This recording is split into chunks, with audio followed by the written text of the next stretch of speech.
তো আজ সানডে, তো চলে এসেছি আমরা পিকনিক করতে।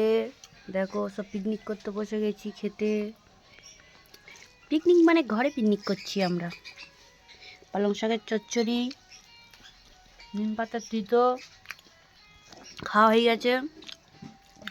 এবার খাবো কি মাংস, পালং শাকের চচ্চড়ি আর শিম দিয়ে নিম পাতা ভাজা। এদিকে ভাত আছে, তোমরা যদি খেতে চাও চলে এসো। এই সব খাচ্ছে আমার ছেলে, এই তো খাচ্ছে তোমাদের দাদাভাই, দেখো বসে বসে আমার ছেলে খাচ্ছে, আমি এই খাচ্ছি। তো দাওয়াই রোদ লেগেছে, রোদে বসে বসে সবাই মিলে একটু মজা করে ভাত খাচ্ছি।